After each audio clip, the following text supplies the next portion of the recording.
And the Father, and of the Son, and of the Holy Ghost. Amen. All Father who art in heaven, hallowed be thy name. Thy kingdom come, thy will be done on earth as it is in heaven. Give us this day our daily bread, and forgive us our trespasses, as we forgive those who trespass against us. And lead us not into temptation, but deliver us from evil. Amen. Hail Mary, full of grace, the Lord is with thee. Blessed art thou amongst women, and blessed is the fruit of thy womb, Jesus. Holy Mary, Mother of God, pray for us sinners, now and at the hour of our death. Amen. Glory be to the Father, and to the Son, and to the Holy Ghost. As it was in the beginning, is now, and ever shall be, world without end. Amen. The Father, and the Son, and the Holy Ghost. Amen. What, sitting down? I don't know. Well, anyway, I've gotten so used to giving the talks all by myself, I think I'm going to just keep right on doing it. What do you think? No. It's like, I don't really need you anymore. You can leave. Thank you. No, I'm here. I mean, you've had so much fun in Europe while we've been here sweating it out. No, but I'm here. You know. Now.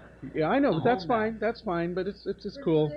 I have discovered the true humility for myself, which is to be pompous and take over. You don't understand. You don't understand.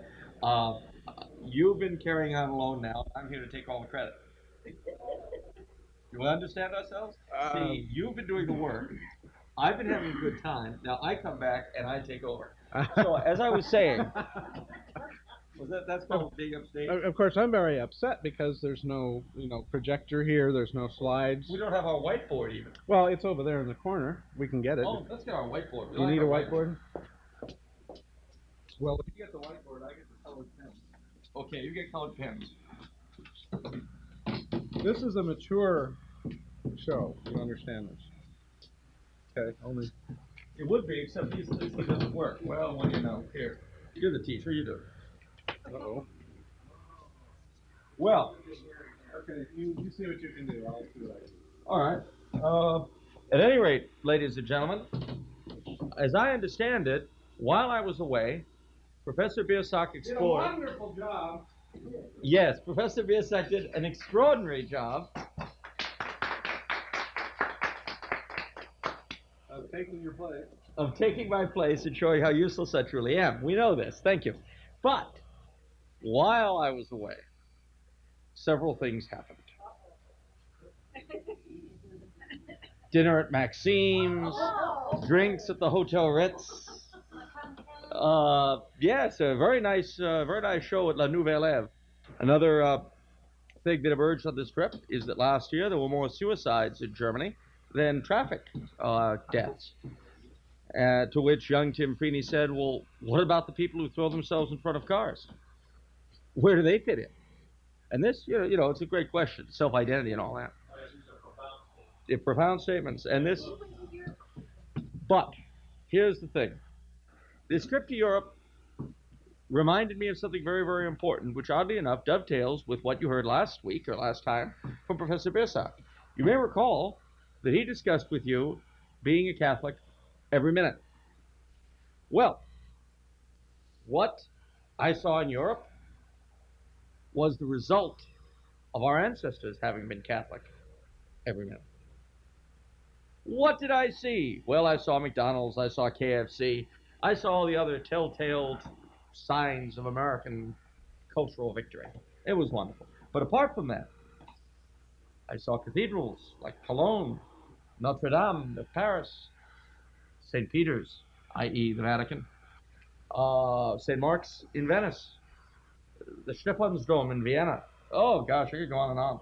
The Aachener Dome. That all sounds like a lot of old European stuff, and we Americans don't go for that. Yeah, well, we Americans go for Howard Johnson's, which is an important point all in itself. But we'll put it aside just for a second.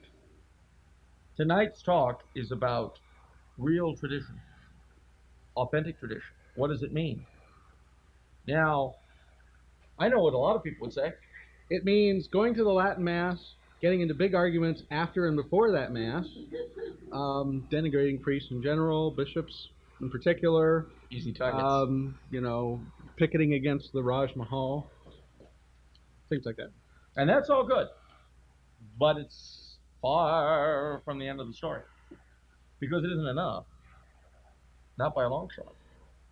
You see, we've got a unique problem as American Catholics who would like to live our lives completely and fully as Catholics. And that little problem is that we live in a culture, in a political structure as well, that is simply anti-Catholic.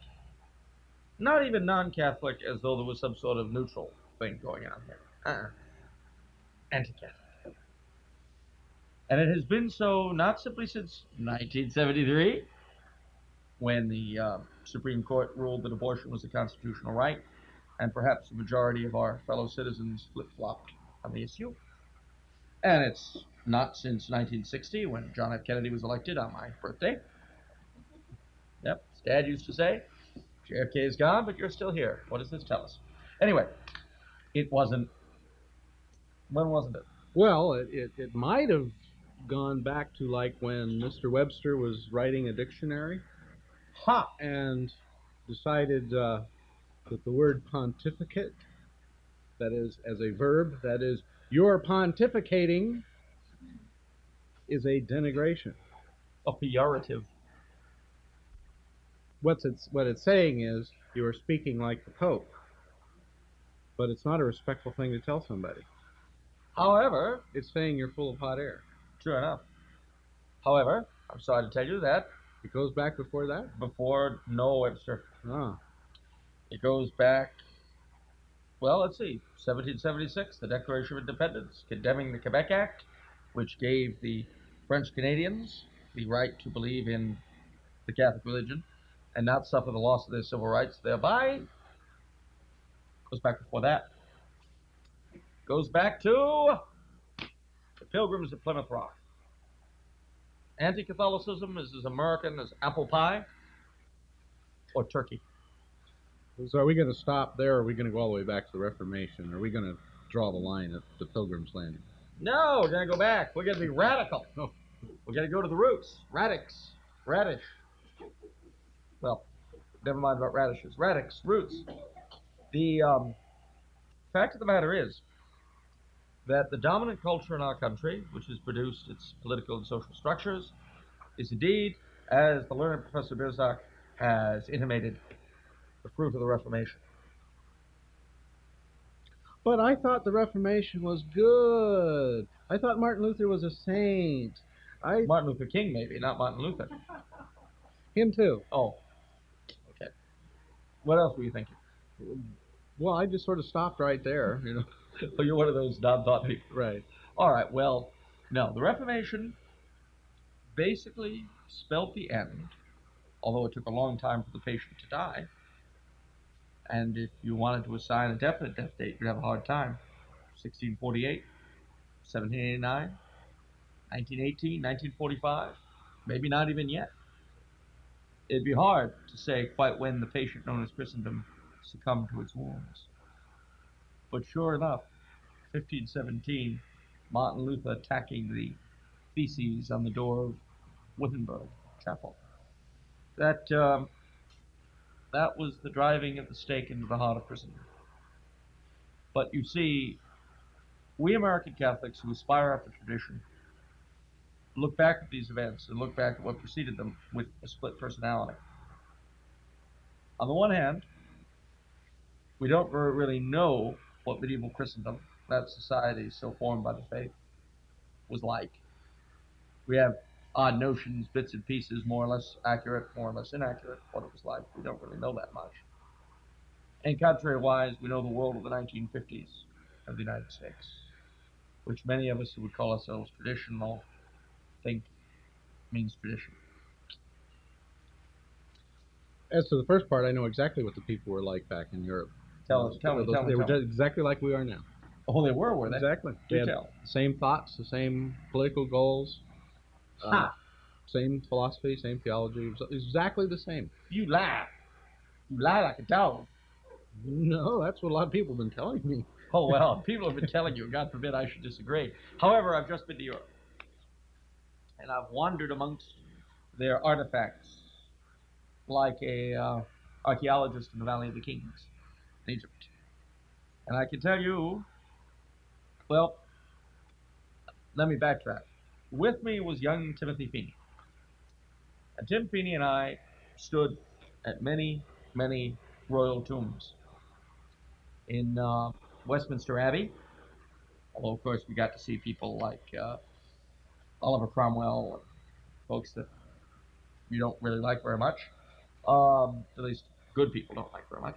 Uh, we also saw the shrine of St. Edward the Confessor, King of England. We saw the grave of Queen Mary, Mary Tudor, who tried to restore England to the faith.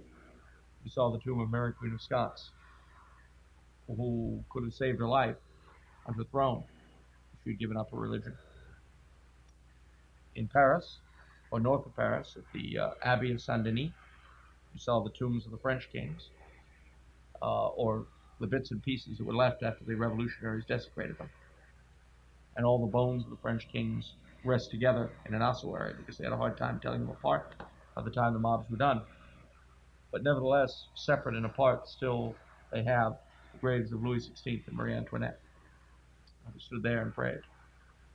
And we went to the Kaiserbegruft, that is the Imperial Tombs in the Capuchin Church in Vienna.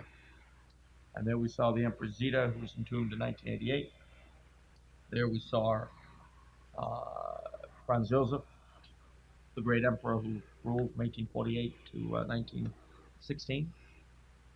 And one of the most amazing of the tombs is the tomb of Charles VI, who was the Holy Roman Emperor in the 18th century. Very ornate tomb, but it was a strange sort of ornament, because at each of the four sides, well, you see, as Holy Roman Emperor, he could wear 4 crowns, had he a mind to. Crown of Charlemagne, which we got to see in the Schatzkammer, the treasure chamber of the Hofburg, the palace in Vienna. The Crown of Charlemagne, Crown of Hungary, Crown of Bohemia, Crown of Poland. He could wear all 4 of those crowns. Well, at each corner of his tomb was a skull wearing one of the crowns. And these are lifelike, well, that may not be the word, but authentic looking skulls. Teeth missing, and they just look awful. And it is nevertheless in keeping with royal burial rites, because one thing you learn as you go through the palaces of old Europe, Versailles, Schönbrunn, the Hofburg, the Quirinale in Rome, as we did, what you realize is that while there was a great deal of pomp and ceremony surrounding the living king, that ceased at death. And I told young Mr. Feeney about a ceremony that takes place at Habsburg funerals that was last performed at the funeral of the Empress Zita in 1988. When the ceremony is concluded, the funeral proper is concluded, and they're bringing the body to be laid to rest at the Capuchin Church, the chamberlain of the court takes a staff and bangs on the door. And an old Capuchin opens it up and says, "Who goes there?" And the chamberlain says, we'll say Karl, because he's probably going to be the next one to go through this. Karl von Habsburg, Emperor of Austria, Apostolic King of Hungary, King of Bohemia, Lodomer, and rattles off all the many titles. Then the Capuchin says, "I know not the man," slams the door. And he knocks on it again with his staff, opens it. "Who goes there?" "Karl von Habsburg, Emperor of Austria, Apostolic King of Hungary." "I don't know him." Slam. And he knocks on it again, opens it up. "Who goes there?" "Karl von Habsburg, a miserable sinner." Then the Capuchin says, "Him I know. Let him enter." Well, bearing all of that in mind, we went to a place in Paris called Les Invalides, which looks like the Invalids, and that's exactly what it was. A huge home built by Louis XIV for all of the indigent veterans of his wars who had been damaged in some way or other. And that is where Napoleon's tomb is. Napoleon's tomb is very, very different. Napoleon's tomb is quite ornate and very, very quite impressive. And young Mr. Feeney said to me, "Of all the tombs we've seen, this is the only one that's really very impressive." I said, "Well, there's a reason for that. The reason is that the point of the others was to show you that in death, king and commoner are all alike. That was medieval Christendom's view. The point of this tomb is to show you that the Emperor Napoleon is a god. That's the point. The cult of man, the exaltation of ourselves, of our wills, puny and ridiculous as they are, over God's. And he's quite right. Tomb of Napoleon is far more impressive, far more beautiful in its way, at least to our eyes, than any of the others that we saw. The others are all somber. They don't really say a lot about the greatness of the king. Um, I was quite impressed by that. So, what we are going to invite you to look at in this little time together is the difference in attitudes, political, social, of medieval Christendom as it survived in increasingly diluted form down almost to our own time and our own. If you would get a bit of a taste for this, for starters, let me recommend two books to you. If you think there's going to be a great deal of hawking tonight, you're right, there is. But rest assured, with only two exceptions, the people in front of you don't get any royalties off these books. This is one, A Heart for Europe. Excellent book. It's the life of the Emperor Karl of Austria, who's up for canonization, the last emperor. There's a bit of a problem because it's been rumored in the past few years that he's actually going to be beatified. And at the same time, they're talking about bringing him back to Vienna to be laid to rest in the Kaiserbegruf alongside his wife.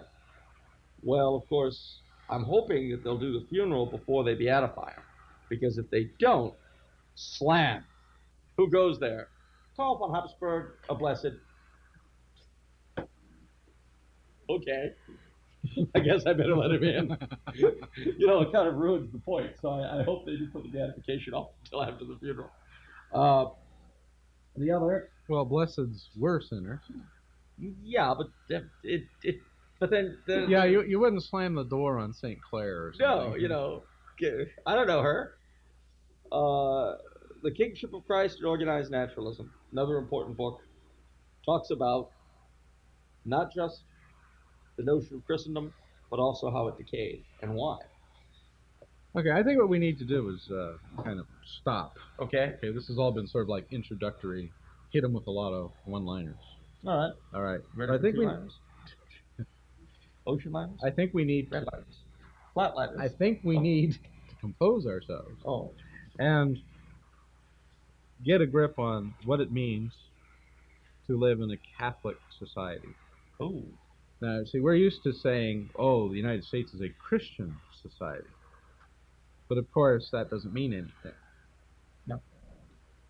Now, a lot of people disagree when I say that, but the United States is not a Christian society. Because, first of all, you'd have to define what Christian means.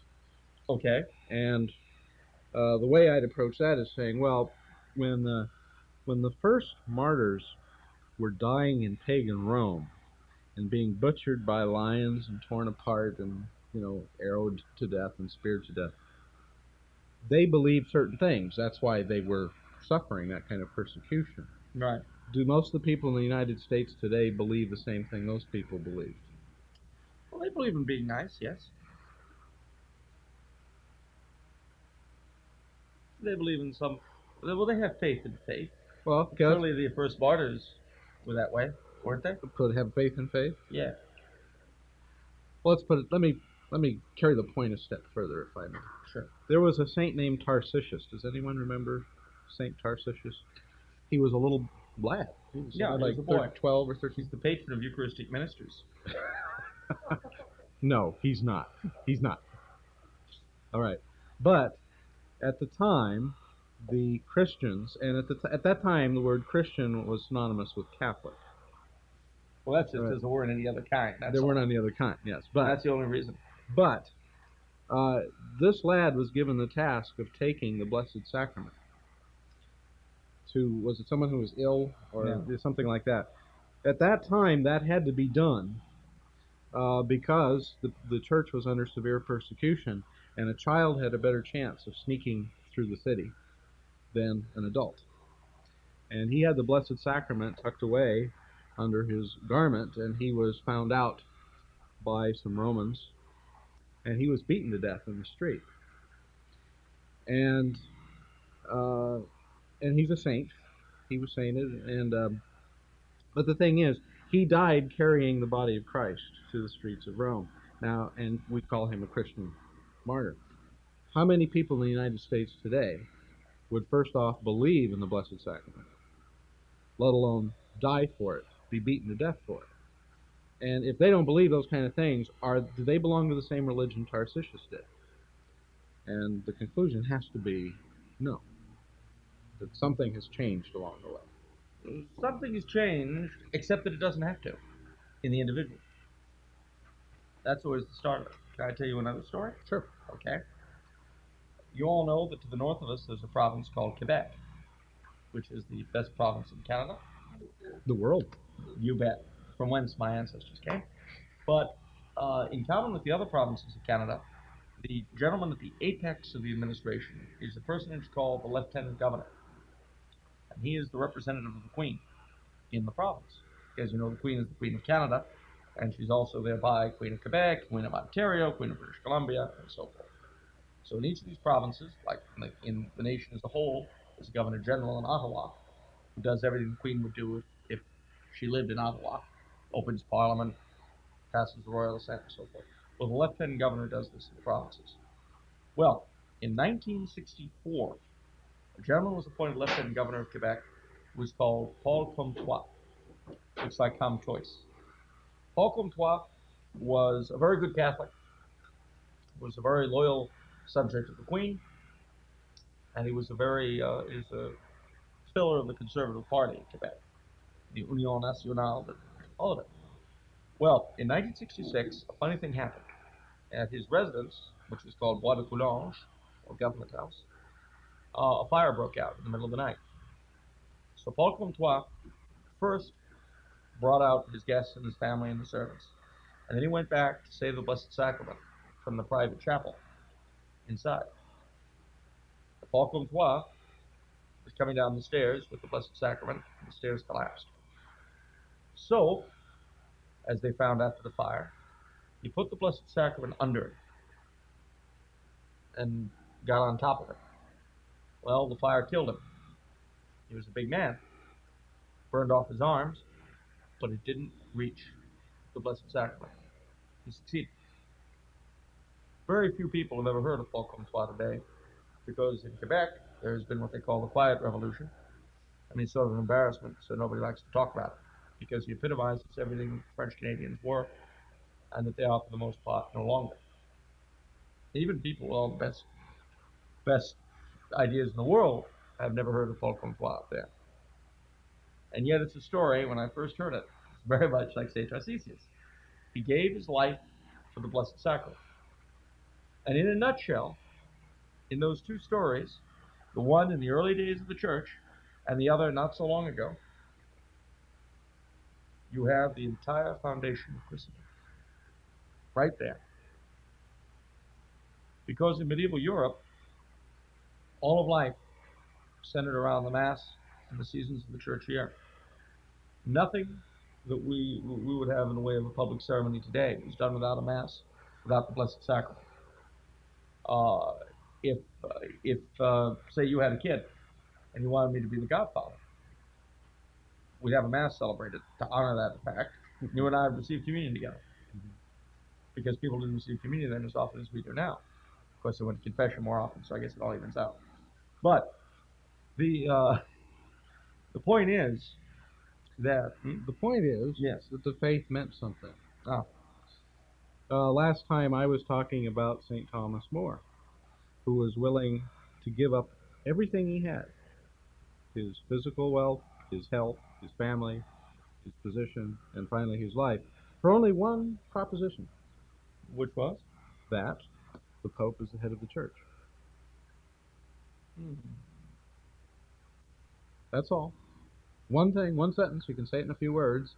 Pope is the head of the church, yes or no? He said yes.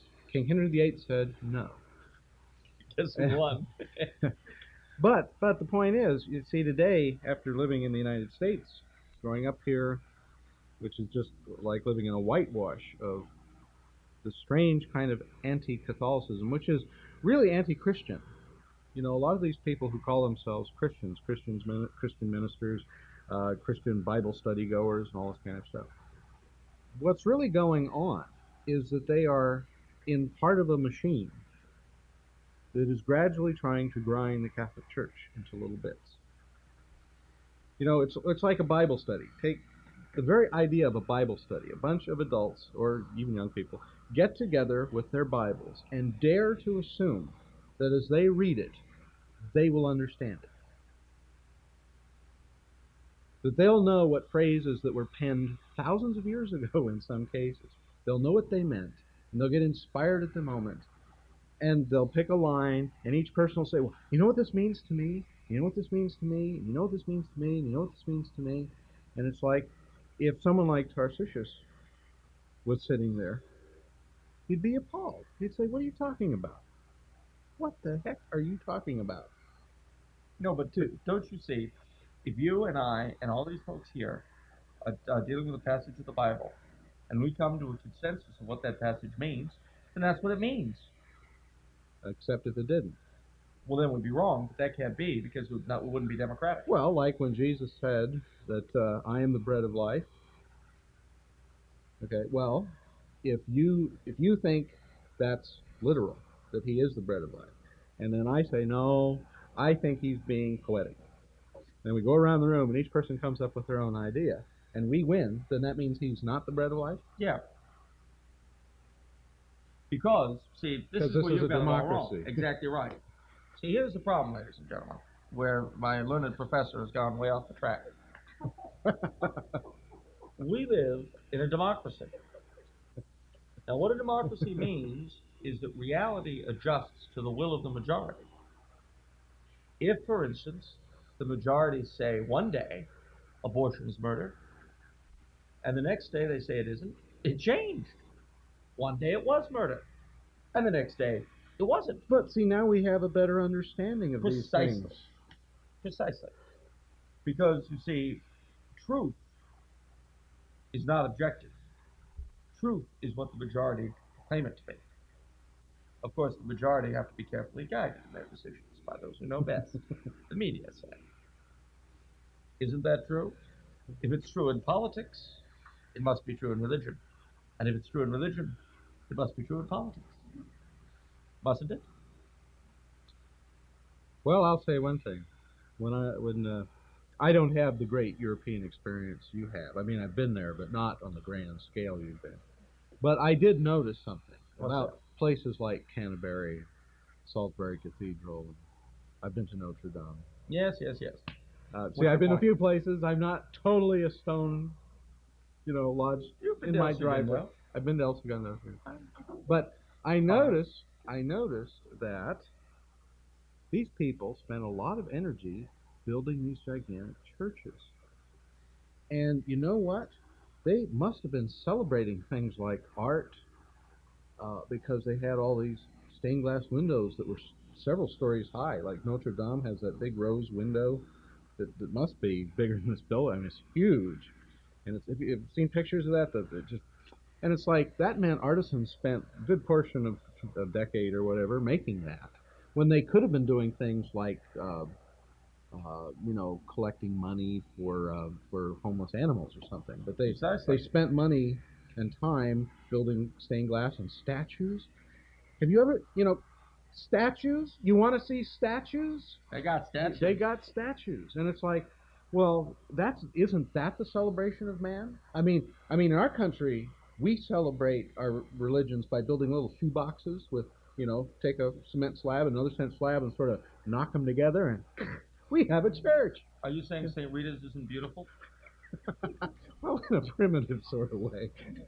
In a Braille Institute sort of way. If I had a coven, I think I'd love St. Rita's, but a lot of love in that coven. But the point is, now, what does Protestantism produce? It produces these very stark, austere, industrial gray kind of buildings. And traditional Catholicism, meaning centuries of architects and artists and sculptors making these things, produce these humongous wastes of time.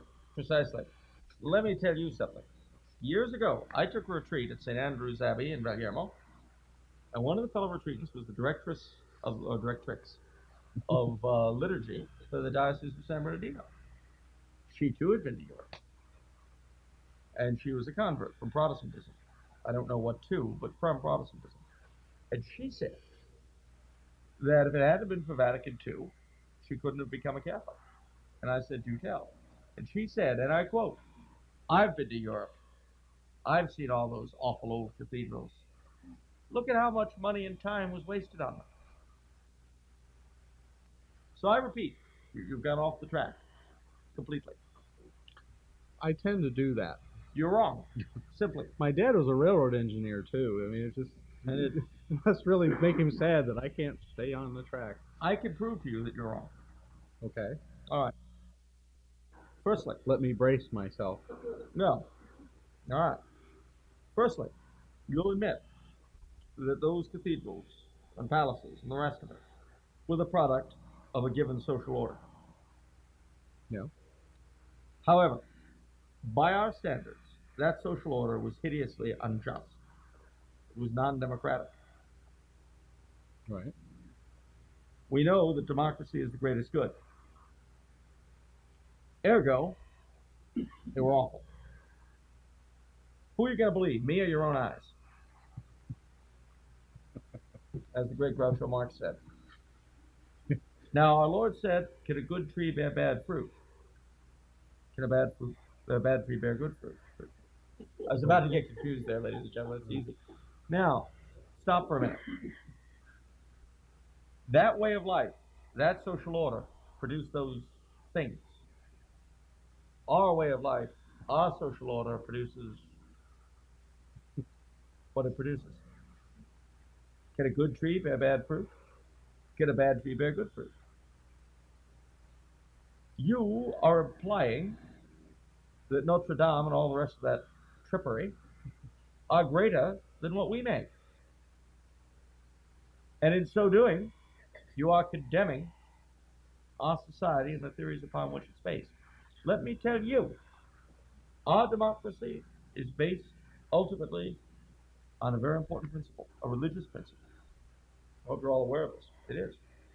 We call one man, one vote. It's based on a religious principle. We try to separate church and state as well. We should. But, unfortunately, in reality, you can't do it. There is no political question that is not based religious. You simply can't separate the two any more than you can separate your body and soul. The only problem with separation of church and state is that it isn't real. Other than that, it's wonderful. It's easy to do, though. You just stop believing in anything you can't see. Well, then you have a problem, I guess. Of course, when you come to air, you have a problem. But things suffocate. like soul and faith, You get rid of all God. Oh, someone's suffocating. Dorothy Burkish is trying to do it in her own life. But But here's the point. You know what that principle is? Private judgment. private judgment. There we go. That's what democracy is based upon. One man, one vote. Private judgment. Could I back up just half a step? Do it.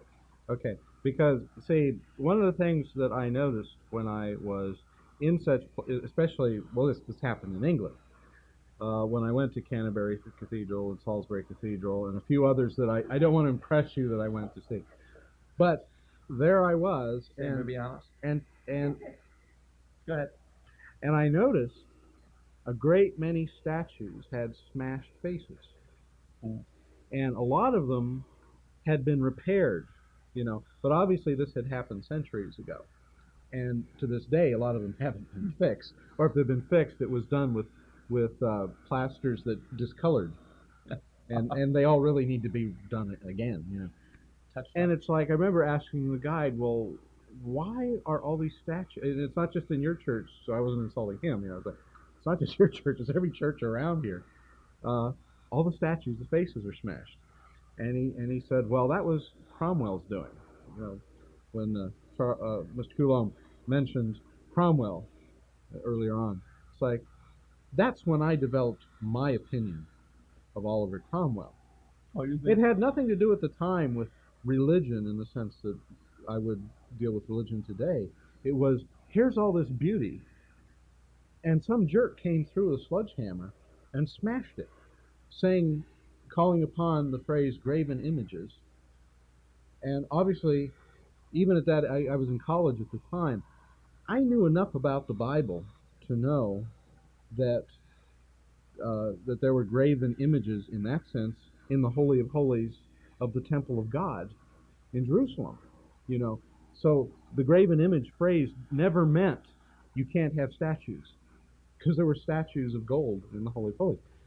And yet this man took it upon himself, because of his private interpretation of the phrase, thou shalt not have graven images, to go through all these beautiful churches and smash the life work of all these artisans who put these statues together. Wait a minute. So just on a purely artistic level, the guy had no class and no culture. Wait a minute. But on a religious level, to assume such a thing, that he knew better than the people that made all these things. Wait a minute. Hold it right there, mister. Firstly, Did I jump the track again? You did. Firstly, you're implying that a guy who would wantonly destroy things of beauty is a bad guy. That's your first assumption.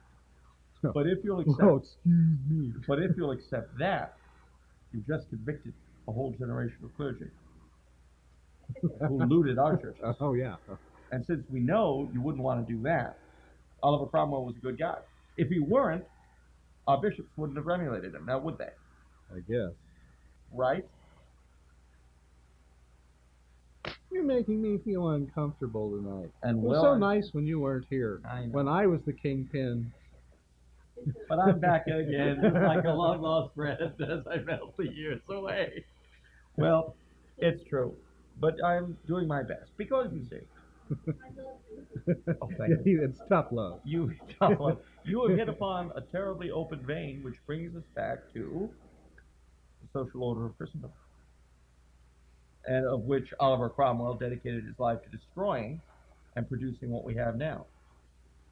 Because in many ways, Oliver Cromwell is the father of our country. Remember, it was his Puritans, his co-religionists, who came to Plymouth Rock to worship God as they chose and make everyone else do likewise. He is the father of our country far more than George Washington. And in a certain sense, while it's easy to say, and you'd be right, that the current generation of clergy are condemned the same way that he was, for the same reason, it's also important to bear in mind, as far as the American set of that generation of clergy go, is that on some level they were responding to a deep cultural need.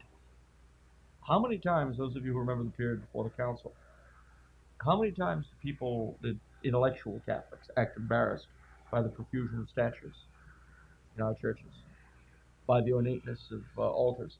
Some of you may not have been big Commonweal readers and so on before Vatican II, but we were in my family. I know. But skipping right along, in all of these things, you have ultimately a revolt against what? Against the notion of a divinely appointed hierarchy. Even on the part of members of that hierarchy. The notion that truth, whether it be in religion or politics or art or anywhere else, does not flow from the consensus, but from above. That truth is truth, whether one person believes it or 1,000 people believe it. The real answer, of course, is if we all get together in Bible study, and Professor Biersach here decides that Christ meant what he said when he said that this is my body is meat indeed, and so on. Even if all of us vote against it, you know what it means? For one man in the room was right, and the rest of us are jerks. That's what it means. But see, most people don't think of these things that way.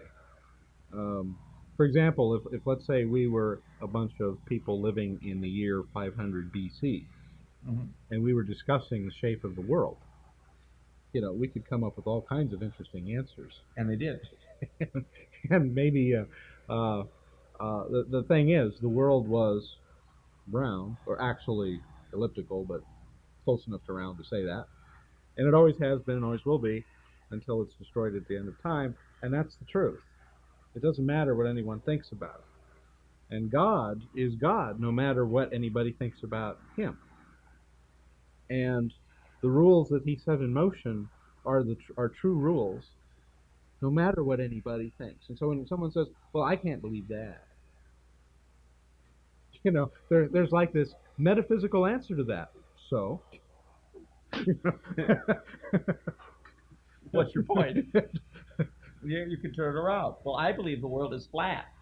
So there was a transcendentalist philosopher woman in Massachusetts in the 19th century by the name of Margaret Fuller. And Margaret Fuller came up with a wonderful phrase one day. I accept the universe. And the English historian Macaulay, when he heard this, said, "Yeah, she'd better." It is. But you see, we are willing. Oh, you're going to say? Yeah, I was also going to say, okay, what I was trying to get at too with this idea of the smashed statues is that our medieval ancestors didn't just regard God as a speculative thing to talk about over cafe latte. You know, the passion of their life, the whole point of their being, the reason why they got married, even. Why would a man marry a woman other than this is an opportunity for me to gain my salvation? Everything pointed to that. Why would I found a school? So that people would learn about God and therefore affect their salvation.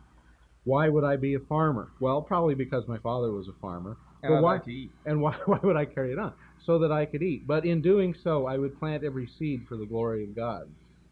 And I would water every sprout for the glory of God, and I would grind every piece of grain. And there was all this prayer involved in the whole social order and the whole social life. And that's why the whole thing started producing this, not just an ordered society, but a grand society. Because it was the pagans of Rome who became the people of medieval Europe. That's right. And the Christians that Christianized Rome set the thing in motion. And you had warlords from invading tribes who came into this thing and ended up knights because the church ennobled everything that she touched. And nothing can be a greater exemplar of the whole ennobling process than the Blessed Virgin Mary and the incredible devotion that all the great saints and all the knights and all the kings and all the good popes all venerated the Blessed Virgin Mary and had a special devotion to her. And yet today, such a veneration is looked down upon. Oh, you're worshiping Our Lady. It's like, give me a break. But you see, the problem that one comes across, and it was very well put to me by an Anglican. Well, it was Anglican actually, but he was a convert originally from Dunkerism. He became an Anglican, now he's a Catholic. That was his faith. He took the long way home. It was his. He took the long way. Yes, right. That was his faith journey. Anyway, he said to me one day, he said, when Protestants accuse us of worshiping the Virgin Mary, they're right. I said, pardon me? He said, no, it's true. He says, I know this because I was a Protestant. Think of how Protestants worship Christ. He's an historical figure whom they venerate and they pray to. But our worship of him, as he commanded, through the sacraments, is completely beyond them, completely outside their experience. Indeed, the way they worship Christ is the way we venerate Our Lady. The way we worship Christ is just alien. It's like Jupiter and Mars. There's a cue for you. Let me see how Mass is done on gold. Is in the seventh house. Yes, well, no, we won't do that for the sake of our studio audience. But, no, seriously, though. We've hit super tramp. Might as well get back to the old Aquarius. Let the sun shine. Well, anyway, the thing is that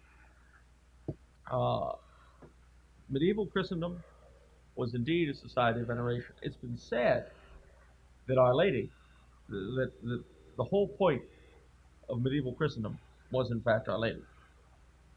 You can't escape her. You can't escape her in the churches, each of which had their lady altar. You couldn't escape her walking down through the streets, or in Europe to this day, both in country roads and at street corners, you'll find shrines to Our Lady. I turn the corner, and there's just this little, I have to say, tacky statue of Our Lady with a little tacky candle in front of her in a niche. But see, yeah, it's tacky, except that it isn't. Except that it's splendid. Well, I mean, someone came along and put it there, someone put it there, and someone made it to begin with, and maybe that's all they could afford. and they did what they could, Yeah. and which is more than we would do. And everyone else who comes along is reminded. Yeah, and somebody else that comes along leaves a candle. See? You see that in Beverly Hills. Don't hold your breath. Now, that sort of veneration, due to our Lord and Our Lady and the saints, found its way throughout the whole of society.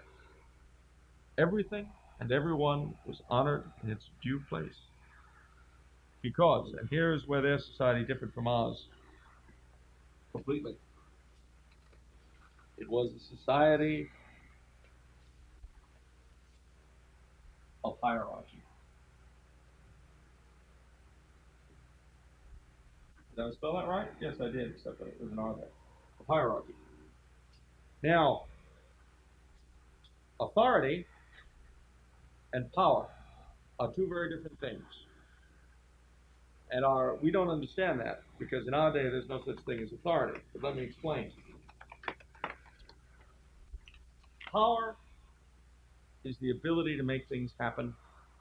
Authority is the right to say what should happen. To put it in concrete terms, your doctor has the authority to tell you you've got to drink 6 bottles of red wine a day to prevent heart attacks. I wish I had your doctor. But he does not have the power to make you do it. In political life today, although we still recognize the authority of people like our doctor, who really count because they're going to try and keep us alive, so we listen to them sometimes. We don't believe in authority in politics or in religion. We believe in power. We do not believe in authority. Now, our medieval ancestors knew about power because power was something that was diffused throughout society. All right? So much so that the state, as we know it, didn't exist in medieval times. Why? Because for us, the state is power. It's the secret police. It's the income tax. It's the right of eminent domain. That is what the state is for us. But it was not so for our medieval ancestors. Their states didn't exist, really, in our terms. Well, remember when we went through the syllabus of errors? How many of you were here for that? And think about it. Pope Pius IX wrote down all these things that were wrong ideas that come as a shock to us that they might be wrong. And yet all of them that are now believed today celebrate the modern state, the modern way of doing things.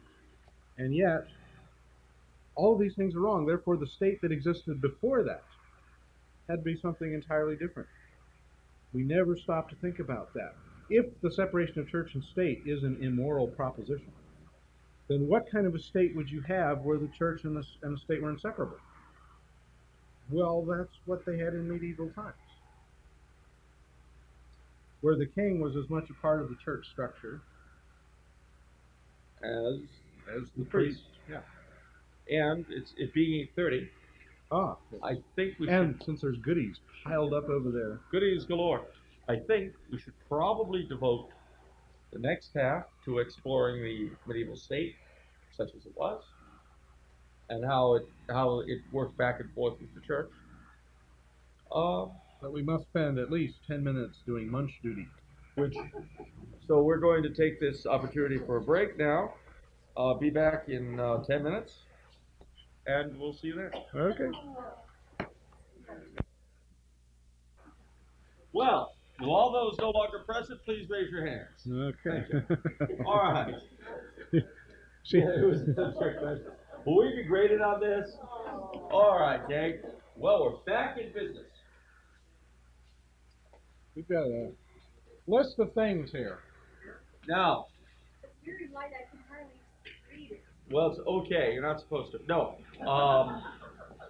Well, we say hierarchy. First and foremost, I want to make sure that we're clear on something. Even today, there is a kind of hierarchy in the church. Are we familiar with this? At the apex is Almighty God, the invisible head of the church. The visible head of the church is called the Pope. Now, the church is further divided into patriarchates. Of these, the Pope is Patriarch of the West. But then there are the patriarchs of the East, of whom, from time to time, there have been several different ones in different places. That they've got in and out of union with Rome and so on and so forth. But suffice to say that the patriarchs, in the hierarchical terms, are second to the Pope. You may say, well, what about the cardinals? Well, strictly speaking, the cardinals are simply the clergy of the city of Rome who vote for the Pope. And you say, well, wait a minute, Cardinal Mahony isn't the cleric of the city of Rome. You're wrong. He is. He's the pastor of a church at Rome. And when a man is made, yes, every cardinal who's a cardinal priest is pastor of a church at Rome. I don't know what... I think when they expanded the College of Cardinals, did they make more churches in Rome? Well, there are 400 churches in Rome, and there aren't 400 cardinals. So okay. Oh. They've still got a lot to choose from. Then they'll probably start building them. Now, Cardinal McIntyre was the pastor of St. Anastasia in Rome. I think Cardinal Mahony is the pastor of the Church of What's Happening Now or something. I forget. Remember Reverend Leroy. It's the Hard Rock Cafe in Rome. I don't know what his church in Rome is, actually. I think it could be the hospital chaplaincy at the Mater Misericordiae in St. Asaph. I don't know what it is. But, so beneath the patriarchs, then, you've got the primates. No, these aren't apes, so sometimes they behave like it. No. The primate, traditionally speaking, was the top archbishop in a given country. Now, the Pope is the primate of Italy. The Archbishop of Lyon is the primate of France. In the good old days, the Archbishop of Canterbury was the primate of England. And so it went. In this country, if we had a primate anymore, it would be the Archbishop of Baltimore. Now, mind you, a lot of this has been sort of modified down through the ages, but this is the basic. I love the way there's no coincidences in history, and the fact that now they're all primates. Yeah, well. Roger is a primate. No, he's not. He's a metropolitan. We'll get to that. Roger's not a primate. He's secondary. Perhaps a troglodyte. Now let's show some respect toward his elegance. So, at any rate, each country was divided up into provinces, the head of which is called a metropolitan. Our beloved cardinal is metropolitan of the province of Los Angeles, which includes the dioceses of San Diego, San Bernardino, Monterey, Fresno, I think. Catalina? That's part of LA, should I say. The Marianas Trench? Yes, anyway. It used to include Tucson, although no longer, and that's one reason perhaps why the Archdiocese of Los Angeles bought the cemetery in Tucson, which bears the intriguing title of Our Lady of All Faiths. I don't know who came up with that, but you can't blame LA for that. Anyway, so then you've got the metropolitan. And then, yes, I'm serious. I don't have to make these things up. You see why I was driven off from comedy? I could no longer beat the world. I threw in the towel. When I heard of Our Lady of All Faiths, I ran out of the comedy store, never to be seen again. No! Anyway, just the very thought boggles the mind. Our Lady of the Hindus. Our Lady of the Witches. Our Lady of the Jews. Our Lady Queen of Wicca. But anyway, we'll leave Our Lady of All Faiths alone. But again, each of these metropolitans was an archbishop. And the Pope is primate of Italy, but he's also metropolitan of the province of Rome. Okay? And then within each province was made up of dioceses. The metropolitan was an archbishop, and then the bishops were bishops. And then, of course, each diocese was divided up into deaneries, so to speak, or in the old days there were diaconates. And then these were divided up into parishes. In the Middle Ages, the bishop generally did not really look after the temporal administration of his diocese. Remember how deacons were appointed in the Bible to look after the temple affairs in the church? Up until the late Middle Ages, the top administrator in each diocese was called the archdeacon. And those of you who are great Hunchback of Notre Dame fans will remember that the Archdeacon of Paris is a big character in that book. Anyway, alongside this, sort of in with and under, you have the religious orders with their abbeys and their priories, which were sort of parallel administration. And as I say, in with and under the regular territorial jurisdiction. And by and large, basically pretty much that has survived to the present day. If you find all this a little bit difficult to understand, by the by, let me recommend this book, The Church Visible. It's got some things wrong with it, but it's a very useful guide to the ins and outs of church hierarchy and order. It has a lot of interesting things about papal and other high ecclesiastical ceremonies and everything, how they changed, what they were before Paul VI, and everything else. It's very, very, very informative. Oh well. Guess the Ouija board's on the blink tonight. Okay, fine, be that way. So, we are used to this concept of hierarchy, of authority, coming down in the church. What we are not aware of is that for our medieval ancestors, the state, such as they considered it to be, remember, we wouldn't have thought it so, mirrored the church, or vice versa. Because Christendom was conceived of as being an all-inclusive thing. One holy church and one holy empire. It's an important thing to understand. The Holy Roman Empire is a phrase you've heard. And of course, the only thing that most people who've been to high school know is that Voltaire said it was neither holy nor Roman nor an empire. And of course, as in most other things, Voltaire was full of hot air. Self-generated, but still hot. Now, it's true that the boundaries of the empire were the boundaries of the church. And they were, in other words, wherever there was a baptized Catholic, there you had a citizen of Rome, a citizen of the empire. Why? What was the theory behind it?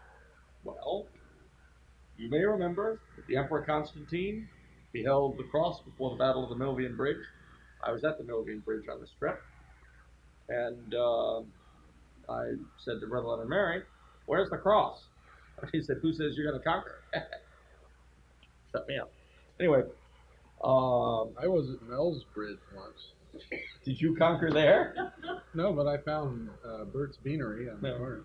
Thank you. There's no vodka in that? Well, never mind.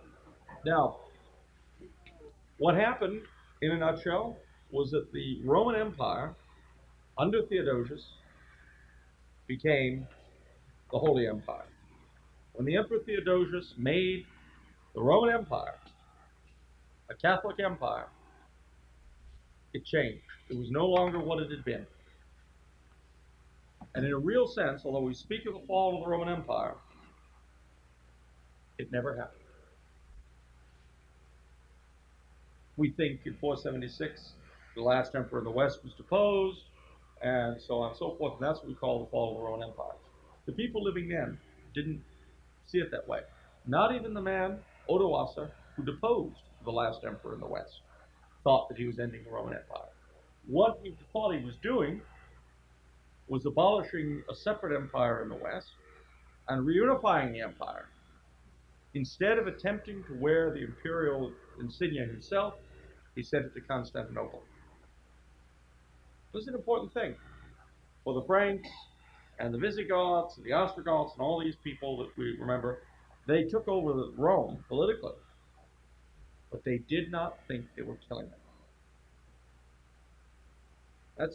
Remember, we have a hard time distinguishing between authority and power.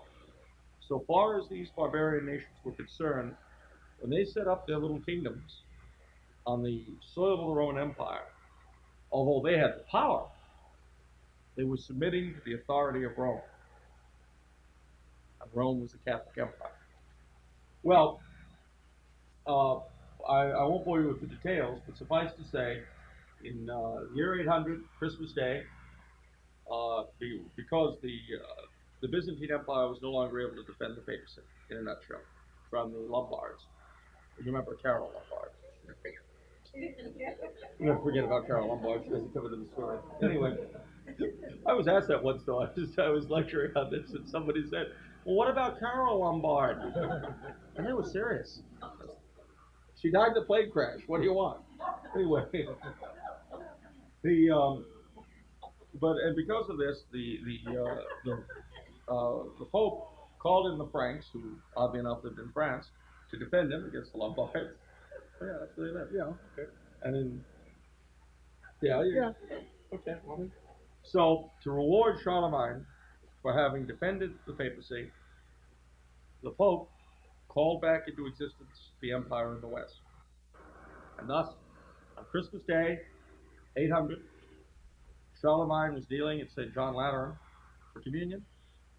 The Pope pulls out a crown that he happened to have with him, and he put it on his head and he said, "Arise, Charles Augustus, crowned of God, the great and peace-giving Emperor of the Romans." And so, from the year 1000 on, the Holy Roman Empire, as we think of it, existed, and legally exists to this day. Talk about that perhaps later on. Okay. But, No, so under the emperor we have. well, I've got to explain a little bit about it. But we'll get down then. All right, the emperor, in a nutshell, had authority over Christendom. He was the temporal shadow of the Pope, as it were. Now, he was conceived of as being like the Pope, and as a result, was not hereditary. The emperor was elected by, oddly enough, people called electors. And like cardinals, they had the title of eminence. Beneath the emperor were the kings.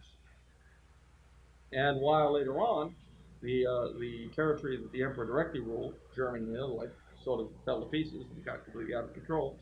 In the beginning, the king's authority over his own country, France, Scotland, Portugal, wherever, was very much like the emperor's authority over the whole of Christendom, mostly theoretical.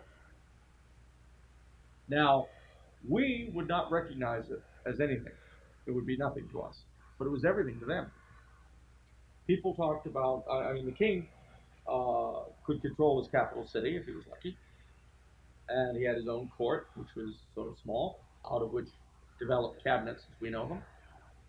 He had a few armed retainers, but the King of France, say, had very little control over France, and yet people would protect the highways and say that they were keeping the king's peace. Everything was done in the king's name. And when his barons and bishops felt that King John had to be forced to obey the law, this was what you refer to as the famous Magna Carta. We always think of it, because we're told this, that it was the bishops, the barons, making the king give them rights, and yada, yada, yada. Well, that's how we see it. The way it was seen then was that the king was simply being assisted to obey the law. Because that's the thing, the law was seen as being above and beyond any man. I think that one of the problems we as Americans have with this whole idea of a king is that we don't know what a king is. See, I know from my own school experience that the whole idea of monarchy was considered this awful, terrible thing where you had these tyrants who declared themselves to have divine right from God to rule their countries with an iron hand and no one could touch them, all this kind of stuff.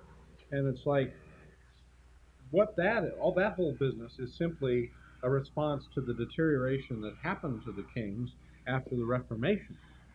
But kings before the Reformation never declared that they had a divine right, in the sense that later kings did.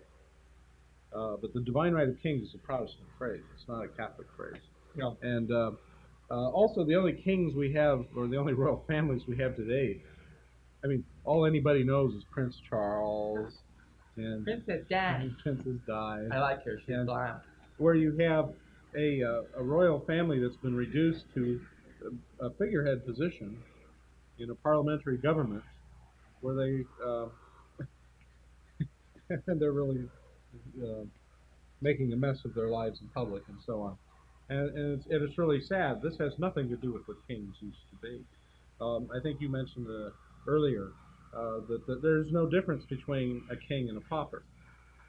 In a true Catholic society, every king knows got no more right to heaven than the pauper who's kneeling beside him receiving communion. And this was reflected in some of the services, the mass customs, where the king would crawl on the floor on was it Good Friday? Good Friday. Uh, the king himself would crawl on the floor along with the peasants to go creeping to the cross. yeah, and go to kiss the cross. The king did that. You know, we in our day, we genuflect 3 times as we approach the cross. No, once Oh, well, sorry. when you get up there. I forgot. 1958 changed it. The new rite of Holy Week cut it down from 3 to 1, and now we don't do it. Anyway, yes. Well, see, we're all equal now. Yeah. But the thing also to bear in mind about kingship was that the king was like an orchestra leader. If he was a bad king, like King John, he could make life miserable for the people immediately around him. But beyond that, there was only so much he could do. If he was a good king, like St. Louis, or St. Edward the Confessor, who could energize the whole nation. And as I was mentioning with Magna Carta, if you read the text, it comes across as a gracious confirmation of their liberties by the king. And we think, oh well, that's just language. The beginning of modern democracy. No, it ain't. And That's what I was told. that's what I was told. I was told a lot of things. I was told that every election day, everyone becomes wise. That everyone goes into the voting booth and knows exactly what they're doing. That's why when you go to vote, you may think that you're looking at those propositions you can't make head or tail out of. But you're wrong.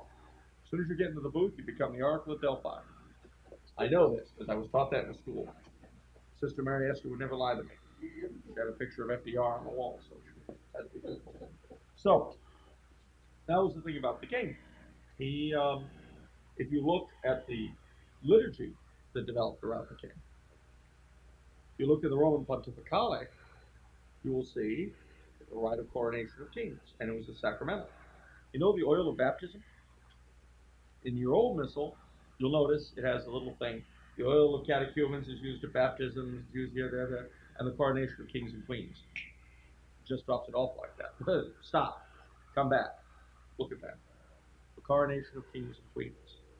Coronation was a sacramental. In fact, some writers call it a sort of 8th sacrament. In Reims, where I didn't go on this trip, which annoys me no end, but never mind, the kings of France were crowned with a chrism. There were only a few kings who were allowed to have chrisms for coronations. King of France, King of England, King of Scotland, the King of Naples, King of Jerusalem. They could have chrism. But the chrism that was used by the King of France was special. Because way back in 496, when Clovis was crowned King of France, he was baptized first. And his people who had been pagan were all baptized with him. They all became Catholics. And this was marked the Franks out from the other barbarian tribes because most of them had become Arians. The Franks would not accept Arian missionaries. And then they were converted en masse to Catholicism. And that is why France is called the oldest order of the church. In case you're wondering.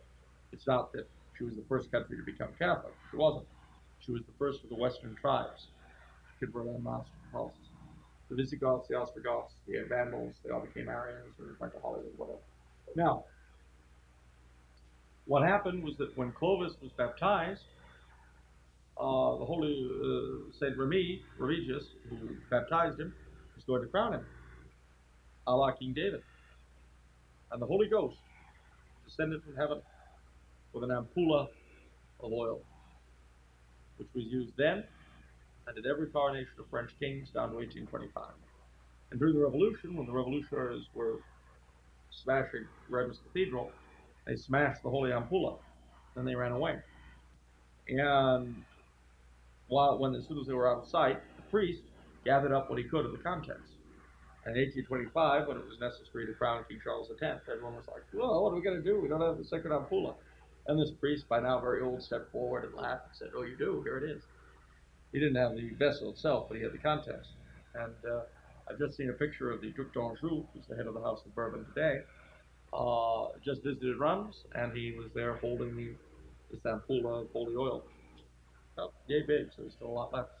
Anyway, and the kings of various kings were held to have semi-miraculous powers. The kings of France and England were held to be able to cure scrofula, which was called the king's evil. And the king of France, anyway, would touch them and say, I touch thee, may God heal thee. And it certainly happened often enough over the centuries to keep on doing it. So funny thing about folklore, ladies and gentlemen, if they tell you that every time the moon is full and you plant turnips, they wilt. I'm making something up. I don't know that anyone says this too. Use it for example. That kind of stuff doesn't get repeated if it doesn't happen often enough to justify it. You'll never hear any folklore about elephants hiding in trees. Either they're very good at doing it or it doesn't happen. So too here. The kings of Denmark were held to be able to cure epilepsy. The kings of Castile to be able to exorcise demons. And on and on. The kings of the United States cure all tax problems. Yeah, by raising them. No more problem. 50% hike. Oh, so anyway, that's to give you a bit of a taste of what the king was like. Very little power, but lots of authority and a sacralness, a sacredness about his person, as with the emperor. In one of Hilaire Belloc's books, I think it's Characters of the Reformation, but I may be wrong, he starts with a description of England. England as it was at the time of Henry VIII. He figures like the whole population of England was 4 million. Yeah. You know, now that would be less than the population of Los Angeles. It's like all of England, all these grand armies, and everything that we hear about in these historical things was drawn out of a population of 4 million people. And then he breaks that down into what the king actually had, how many people he had in his army. And you find out these were like little squads, you know. It's nothing like what we've seen too many World War II movies where an army to us is a big proposition. Is this swarm of artillery and everything coming over the mountain and over the next mountain and over the next mountain. And a lot of these grand wars were on a much smaller scale than we imagine, and were much more hand to hand, eye to eye, you know, fighting to the death kinds of things. With, by the way, no Red Cross to bind wounds. People just died horribly of all kinds of infections after battles and so on.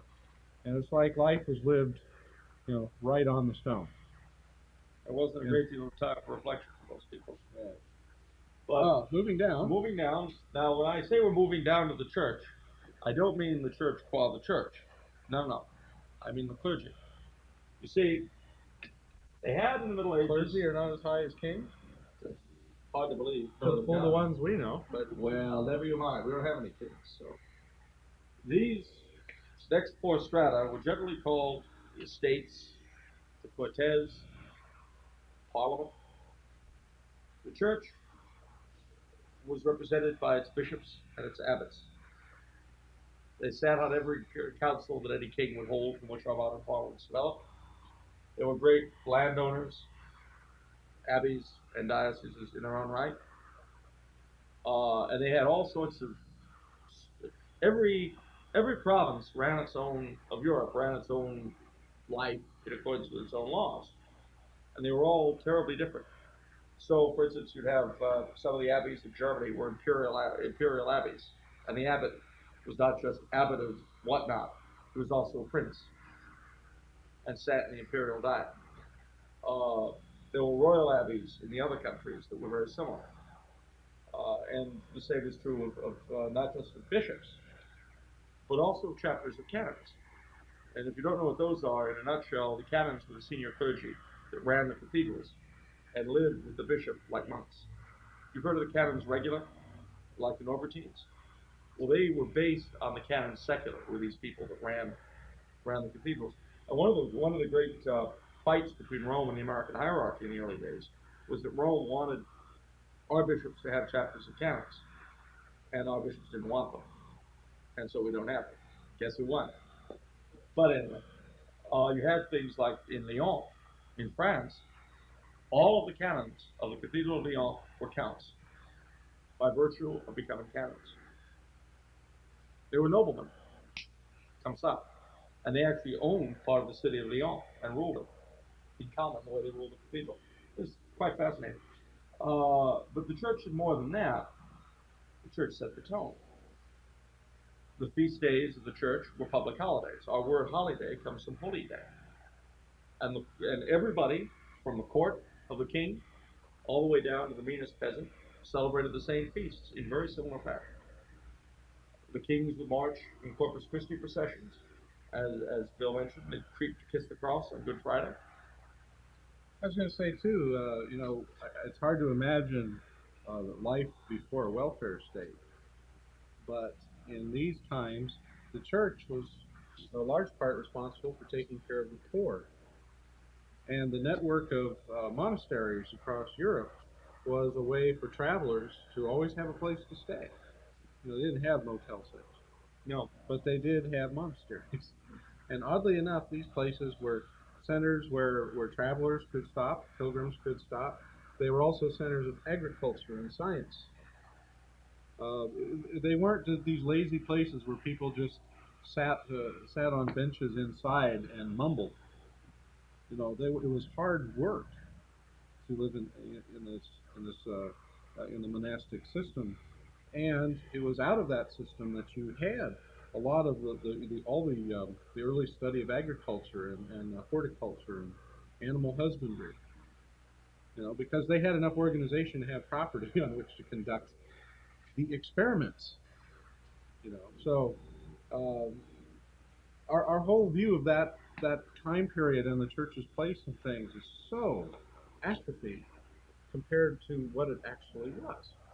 You couldn't travel through Europe without seeing a monastery, within a day's travel or something like that. It might be a couple of days, but you certainly knew that's how you found your way across Europe. That's right. And the pilgrimages that people undertook were one of the major means of communications.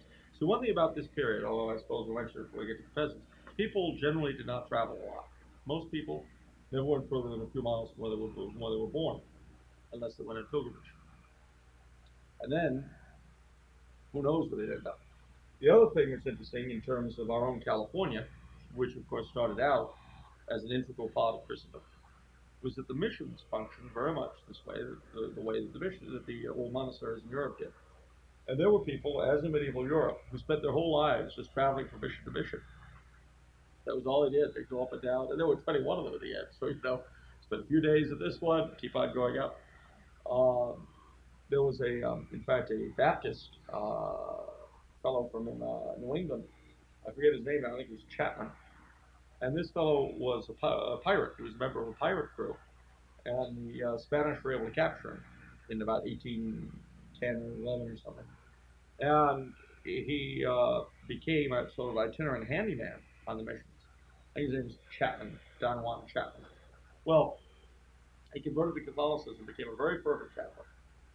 And you could see his work today in most of the missions, because he would travel up and down doing repair jobs and all that.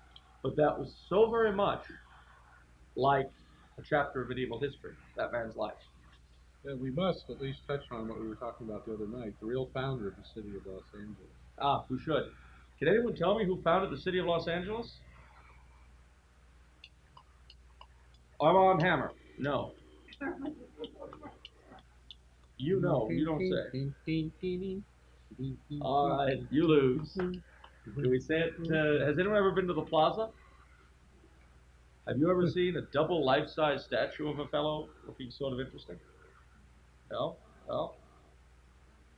He stands there. His name is King Charles III of Spain. He was the founder of our city.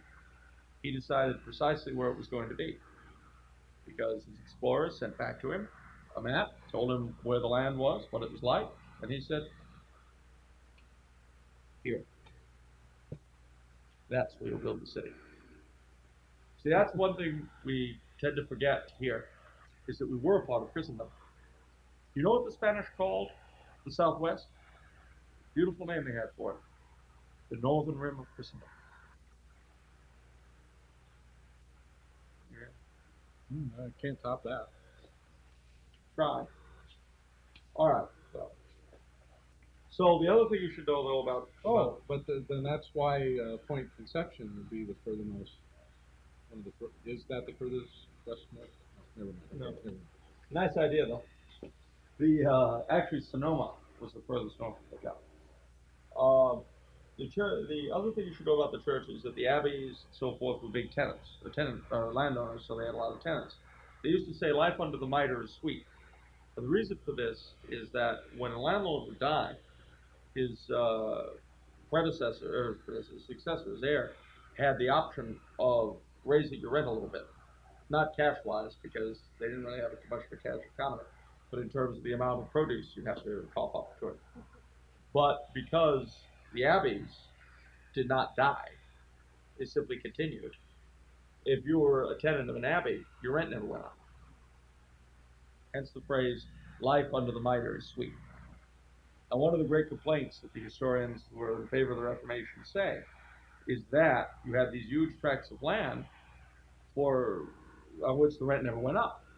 And of course, that being the case, it could never get kicked into the government, per se, by the abbeys themselves. And so, the land was, as they would put it, unproductive. Well, it wasn't unproductive if you were living on it, but it was unproductive if you look at things from the standpoint of how much your government can squeeze out of it. Then it was unproductive. Anyway, the thing, you touched on a point which will allow me to segue into the next one, and that is that as feudal lords, the churchmen had obligations to the king. For instance, in wartime, he had to be able to call on them to rally their men and so forth. Another problem was that the abbeys couldn't do that. They could not fulfill their feudal obligations to the king. So local laymen, lay lords, would do it for them. And if, say, you were the Duke of San Fernando,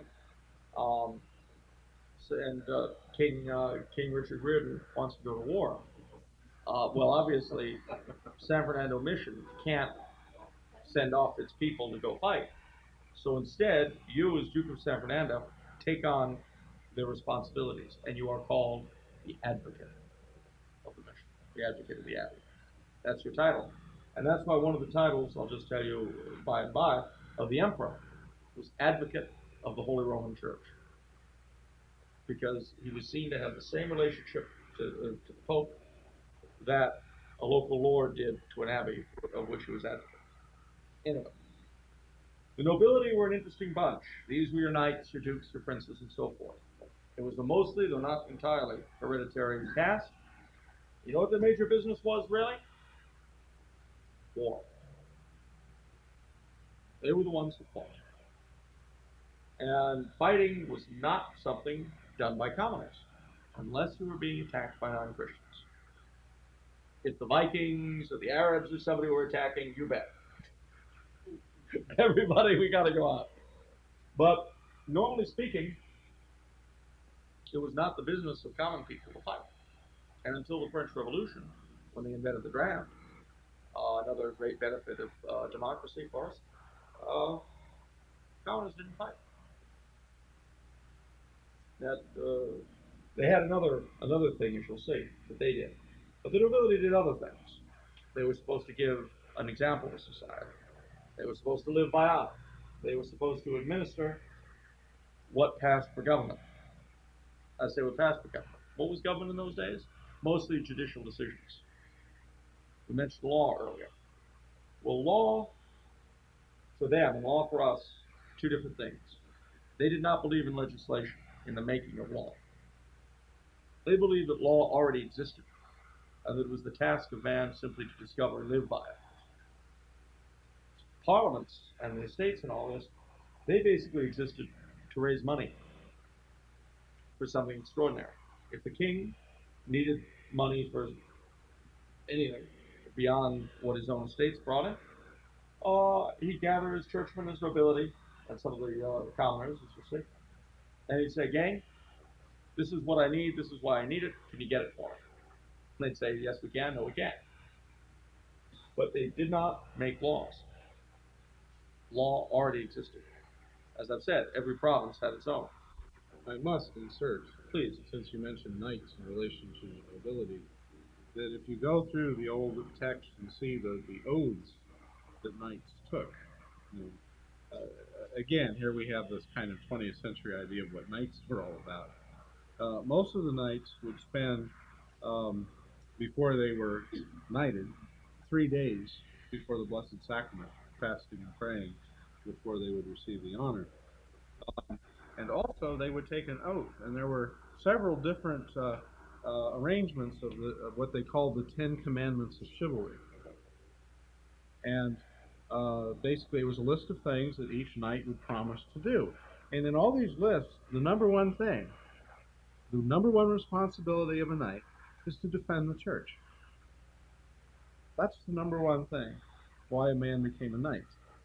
And then you go down through the list of things a knight promises to do, like to defend, to fight the infidel, always, to never lie. These are basic things. I promise never to lie. Well, as a Catholic, I'm not supposed to do that anyway. But that's part of the oath that they took, to make a concerted effort for the rest of their lives not to lie, and to protect those who needed protecting. And out of phrases like that, we get protecting the honor of women and things like that, which has now come down to us in the Savannah and all these other things. This kind of gushy stuff. But no, the point of knights was religious. They were, in effect, like secular religious orders. Indeed, as you'll see in this book, the order for the investiture of the Knights of Malta. They've also got they've got the Roman and the American versions. The American's very democratic. It doesn't have what you're about to hear, but the Roman does. And they say, and this prayer that you're going to hear is for the giving of the sword to the new knight. It's taken directly from the Roman Pontifical. So it was used not just by Knights of Malta, but by all knights, whether they were part of an order or not. Receive this sword in the name of the Father, and of the Son, and of the Holy Spirit. Use it to guard your own person, to defend the church, to confound the enemies of the cross of Christ of the Christian faith. As far as human frailty allows, wound no man unjustly for it. For your sake, may Christ himself grant you this prayer, who lives and reigns with the Father and the Holy Spirit forever and ever. And it's really excellent. But we might do a whole talk on chivalry one of these nights. Yeah, we might do something totally separate on chivalry, because we could go on all night about it. Sorry, but that was not intended. Yeah. But the other book on this I have to recommend you is this one here. It's got a real clunky title, one of the clunkiest. Nobility and Analogous Traditional Elites. Yeah, well, in the Allocutions of Pius XII, despite the clunky title, it's a worthwhile book, because in it, Pius XII and various other Catholic writers talk about the place of the nobility, and really the requirement of such a bunch, in Catholic society. So I recommend it highly. Boy, the Ouija board's overactive tonight. Anyway, so much for the nobility. Let's get to the guilds. Let's get to the guilds. Okay. In the cities, outside, you see, the countryside were mostly under the greater or lesser patronage of one or another lord. You see, there were ranks of these people: dukes, counts, marquises, and so on down to barons. But the towns were generally run by guilds. And what were the guilds? They were corporations, groups, bodies of men of the different professions: bakers, butchers, candlestick makers. And there was no separation as we know it today between labor and capital. All right? To understand a guild, it'd be best to put it this way. You've got your professional organizations, like the AMA, the ABA, the American Medical Association, the American Bar Association. You've got unions, amalgamated medical caregivers, or whatever they call it. Well, if this were a medieval guild, the AMA and the various medical unions would be one group with a Catholic basis, as much a religious body as a trade body. And while on the one hand, they would administer the totality of a given trade, they decided they could practice it, and they kept up standards. That was how, for instance, they didn't have pure food and drug. They didn't have quality control. But if your products didn't reach a certain standard, you'd be expelled from the guild. And that meant you couldn't practice. The guilds also protected the income of the various members. In other words, if somebody fell on hard times, it was the responsibility of the guild to help those who were having hard times. So you didn't have someone who, oh dear, I lost my shop. Too bad, Bob.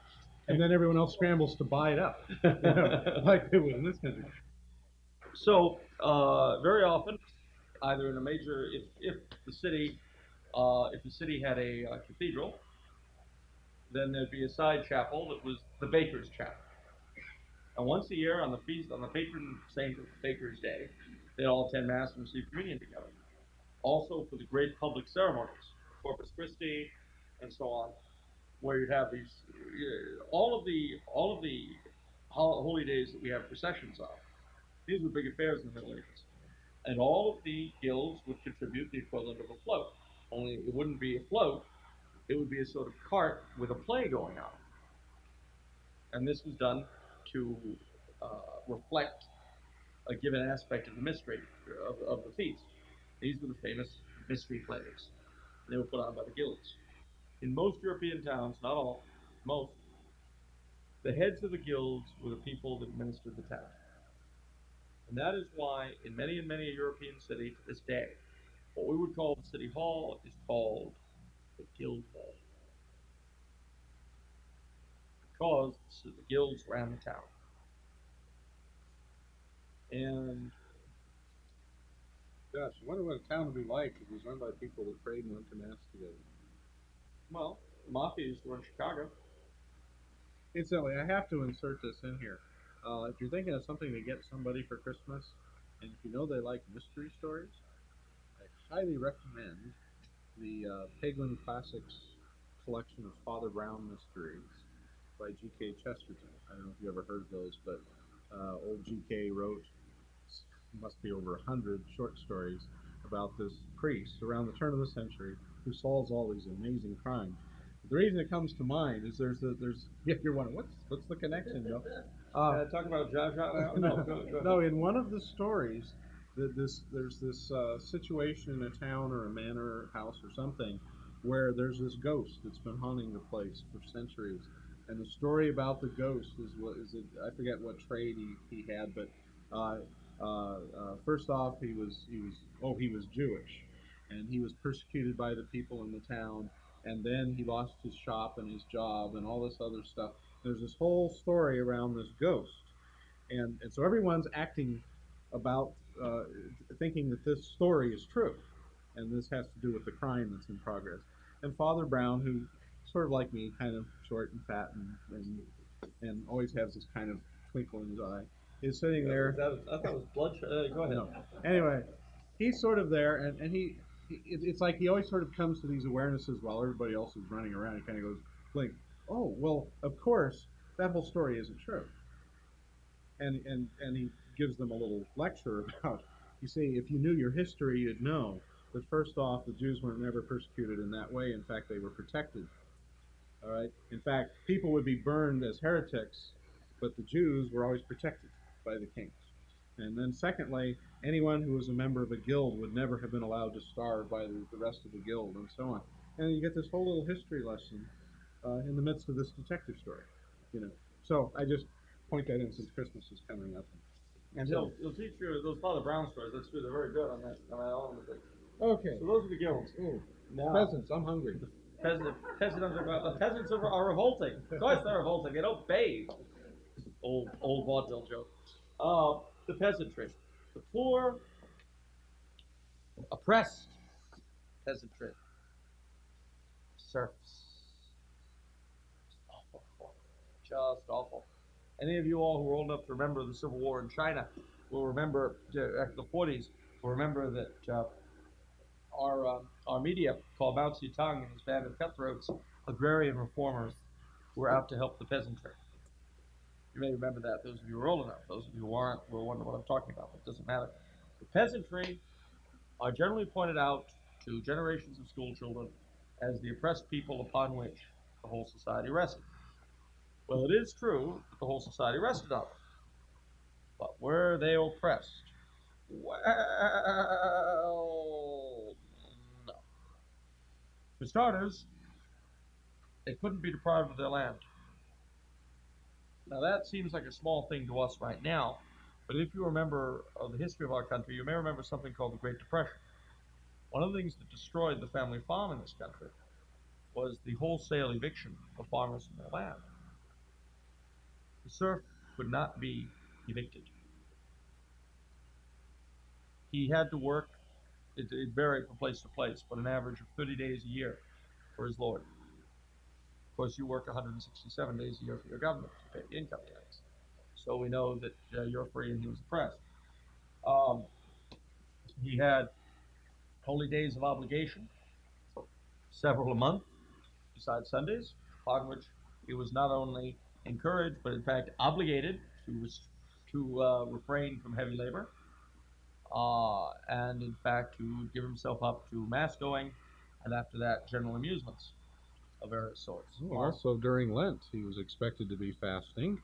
Therefore, he wasn't expected to work. At least not at the same, not the not same level. Ditto Advent. Yes, Advent too, He did have to undergo backbreaking labor when he worked, because that's what work was then. but so did everyone else, whatever they did. There was another interesting point that came up a while back, that among the peasants, they could marry anybody they wanted. That is, they gave and take in marriage because they fell in love with one another. The nobles, on the other hand, had to protect their bloodlines. And so they were always being told who they were going to marry. And those things were decided when they were born. And so the nobility had no clue what it was like to court in the sense that the common people did. So there were advantages to being a peasant as opposed to being a noble. And there was one other great advantage, and that was this. The noble or the peasant had something open to him that the nobleman did not, quite apart from freedom in marrying. It's this. You see, you might say that the life of the peasant, illiterate, so forth, wasn't a happy one by our standards. What kind of mental stimulation did he have? Well, apart from the fact that all that wonderful, beautiful symbolism that I got to see on these churches was called the peasant's alphabet, because that was how he learned things, art, not just from watching it, from looking at it, but also from making it. It's another thing. That was, it was the peasantry, from the ranks of the peasantry, who recruited the educated classes, the writing people, not the nobles. You've heard of the great universities and the cathedral schools in the Middle Ages. You know who went to them? Not generally noblemen. You've heard of Eloise and Abelard, have you? I'm sorry, Heloise and Abelard. I like that name, Abelard. It's like fat that can do something. But, kind of an encouraging thought. But Abelard was a nobleman, and that was one of the reasons he stood out. He's a nobleman, and he's interested in learning. Not that the noblemen were illiterate, but they did not generally go in. They had other things like fighting and administering. So if you went to the universities, the cathedral schools, and even the ranks of the higher clergy, there you'd find the peasantry. But you say, well, wait a minute, how did they get that way? It's very simple. The parish priest. He would know his flock, and he generally had the rudiments of education. I say rudiments. It's a funny case under Pope Gregory VII. A case was referred to about this one German priest who was so ignorant that they wasn't sure that his baptisms were valid, because he would, instead of saying in nomine Patris et Filius et Spiritus Sancti, he was saying in nomine Patria et Filia et Spiritus Sancti, which means he was baptizing people in the name of the fatherland, the daughter, and the Holy Ghost. So the question was, I mean, he didn't know any better. That's how ignorant he was. So I don't know if the fatherland and the daughter appreciated it, but I forget how the Pope ruled too. I don't even know if it was what they decided. But anyway, the priest would notice that some of his charges were quicker and brighter than others, and he would teach them. And if they responded somewhat, they'd get sent to the nearest abbey or cathedral school, to learn more. If they did well there, off to the university, my lad. Which tells you something about the average education of the parish priest, and also gives you another insight into, oh well, gee, then all our great theologians, where'd they come from? Most of them came from the peasant classes. Mm-hmm. Some few were townsmen, and a very few, say Thomas Aquinas. He was another rare example because he was a noble. And he was very much, when you think about the people, for instance, who went into the mendicant orders, when they started, these were not, generally speaking, noblemen who would take up this kind of job, living by begging and learning. That's why the mendicants, the Franciscans, the Dominicans established houses at all the major universities, and why they very soon became a very important part of the educational establishment. Our own system of missions was very much a product of the medieval educational methods. In fact, if you ever heard of a man called Blessed Raymond Lully, who was one of my personal heroes, was also a personal hero of Blessed Junipero Serra, who was buried with a relic of him. The mission system of California, as originated by Father Serra, was in fact outlined by Blessed Raymond Lully in the 1200s in his novel, Blind and Karen, about a pope who decides to devote all his time to missionary work.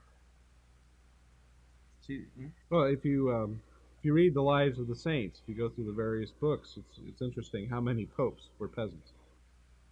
That's where they started.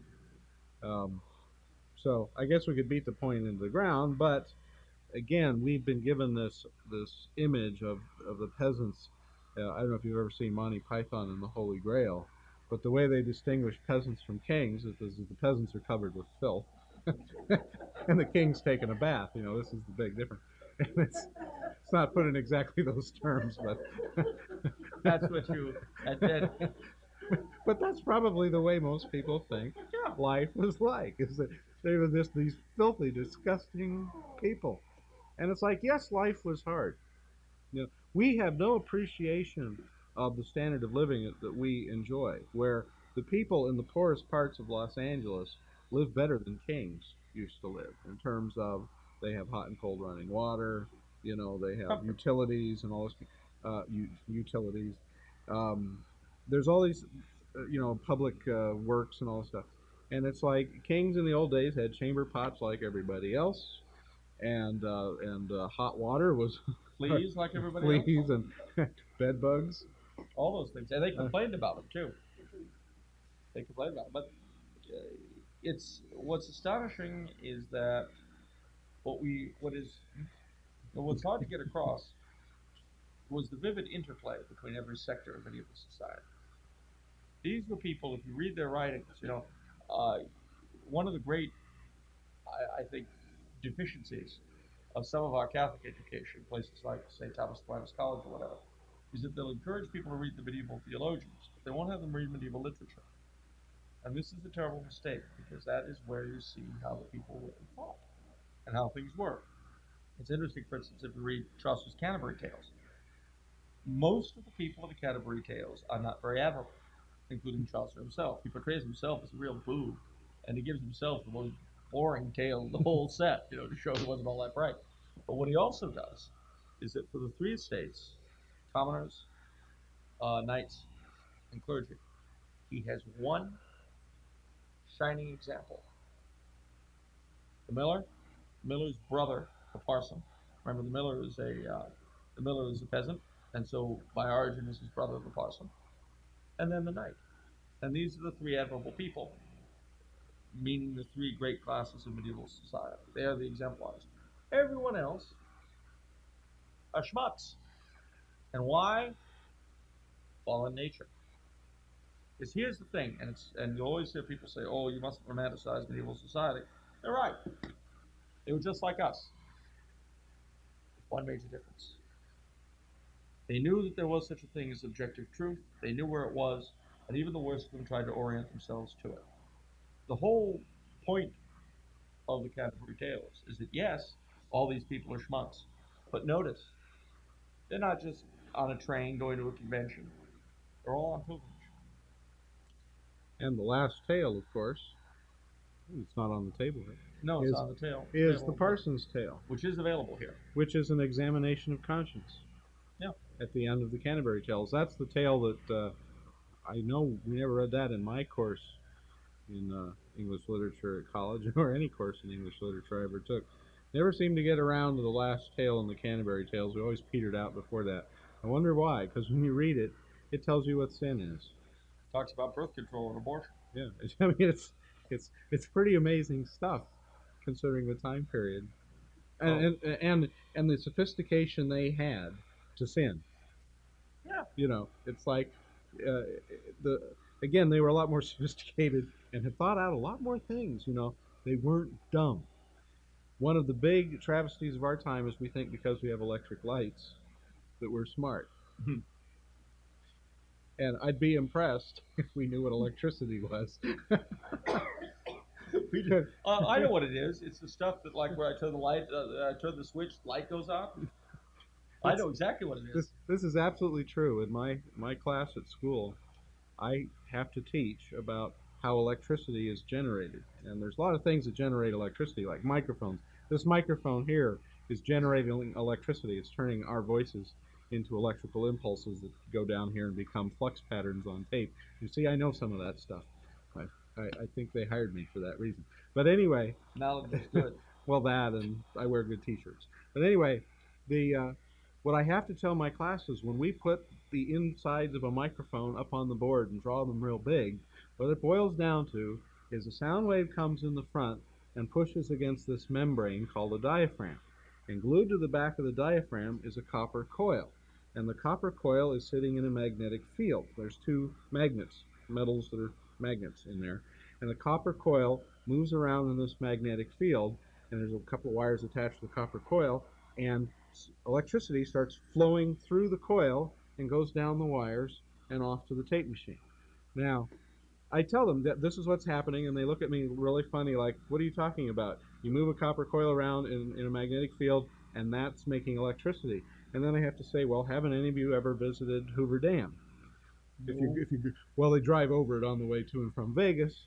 But I say, okay, now, next time you're there, stop, go down inside the dam, take the tour, and see what goes on in there. Inside Hoover Dam, they've got these great big housings called turbines. And inside a turbine, there's a big copper coil on a shaft. And there's magnets in the top, and there's magnets in the bottom. And this shaft with a coil on it is connected to a water wheel. And when they open the sluice gates, water from Lake, whatever it is, no, it's not Hoover Lake. Lake Mead, comes down, turns the water wheel, which turns the shaft, which has a copper coil around it, and that generates electricity.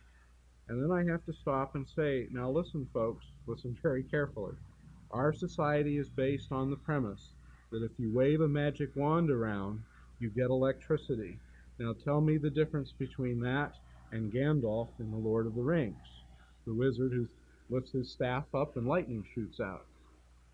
Everything that we turn on, plug in, our computers, our lights, everything, are based on this premise that if you wiggle copper around inside a magnetic field, it makes electricity. And I have a word that sums all of that up. It's called magic. And that's what our society is based on. And we think we're so smart. And yet we are using this thing we don't understand. We have no idea, really. And the difference between ourselves and our medieval ancestors is that beyond revelation, they admitted that they did not know. That was why they took revelation, because they wanted light in the darkness. We've created our own light and think we don't need any other. It blinds us. At any rate, there you have the orders of medieval society. You'll notice the two unsavory characters at the bottom. I wrote beneath peasantry, I wrote Bill Clinton. I suppose there should have been contempt, and then he could have been beneath that. But then he wrote, it's a slow burn there, he gets it. Anyway, beneath contempt, get it? Yes, all right. Anyway, and then he wrote in Bill Biersach. But that's very insulting to yourself. Nobody could beneath. Well, let's just say Mr. Clinton and I have a difference of opinion. Yes, well. We both have an honest difference of opinion. Well, no, he doesn't. The reason I could never be president is because I don't have a soft Southern accent that makes me sound affable all the time. You could be a all the time. We're dead. Okay, All right, now I think let's do a quick last. we're about minute. out of time, so Yeah. let's. Besides the books that have already been plugged, to the extreme left, you will find of Mary, There Is Never Enough. If you. If you get these two books, ladies and gentlemen, your life will improve immeasurably. However, also imperceptibly. You won't know how it'll improve, but I assure you it'll be wonderful. You may not notice it, but it will be. Philip II. Here was a man who epitomized the medieval concept of kingship, facing the horrors of the modern world, and how he paid for it. Blood-drenched altars. Wonderful name. It's a history of Mexico. It's a very important thing because here's a society that at the beginning of the 19th century was more or less a province of Christendom, and over the course of a century and a half, with heavy help from ourselves, as you will see, said society was blasted to smithereens. It'll make you really proud to be an American. As they say, poor little Mexico, so far from God and so close to the United States. Christ the King, the Lord of History. Not a perfect book, but a very good one, and a useful introduction to the Catholic notion of history. Orestes Bronson, The Temporal and the Spiritual, in which he talks about the relationship of the United States, specifically to the notion of Christendom. Lastly, but not leastly, actually I don't think it'll be last because Uncle Bill's got off yet, but will be the last book. But this is a tremendous one. It may seem a little out of keeping because everything else is social, but it's not. Your Mass in your life. And basically what it's about is relating the liturgy to every aspect of life, just the way our medieval ancestors did. And now for the last book. Lastly but not leastly. You think you're the only one that can be lastly but not leastly. All right, you do it. I've been ruling the roost while you've been gone. That's right. And I was kind of having a good time. It's not even as though I were. Yes, I was having such a miserable, filthy time over here. Yeah. I know. You know, entertaining these people who are just not about to be entertained. No. No, I'm kidding. Anyway, Loves you. I love Called them. me daily and said that they're okay. The Parson's Tale. All right, this is the last of the Canterbury Tales. This, by the way, was translated by Brother Leonard Mary's sister. Mary Pomerleau. So if you know Brother Leonard Mary, you've seen him here. Well, his sister is the one who put this into modern English, because if you've ever read the Canterbury Tales in the original English, it's sort of more like German. Georgen, Georgen. It's, well, what a nick there was and all that stuff. So anyway, this is a wonderful examination of conscience. If you want to make a good confession, read this book. If you don't want to make a good confession, don't read this book. It's as simple as that. But excellent translation. Wonderful book. I'll just say about that book that a friend of ours, Mrs. Crow, attempted to hawk it at a traditionalist conference. And she ended up selling 4 copies, 2 of them to friends of mine, who were pleased that I had the forward. And one of them already had it and wanted to give it as a gift to someone else. So really only 2 cold sales. And I said, well, how did you present it? And she says, oh, well, I said it was a great example of conscience. I said, well, that was your mistake. These were traditionalists. We all know traditionalists are perfect. They need examples of conscience. I said, if you said it'd be a great example for your children's consciences, then they would have bought it in droves.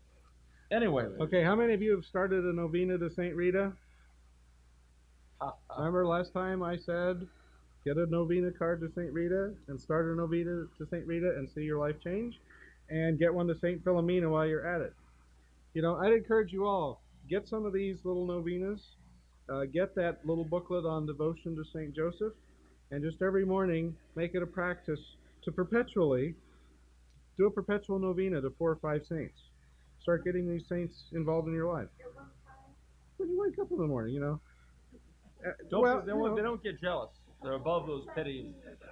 You like St. Joseph better than me. Yeah. No, it doesn't work that way, ladies and gentlemen. All the saints are sure, of course. All the saints are honored if you honor any saint. Heaven is not a jealous place like that. No, they're not petty. Now, but folks, we're almost at 10 o'clock. Josh, we must have had a good time. I guess so. Either that or we bored them silly. Want to make a bet which it was?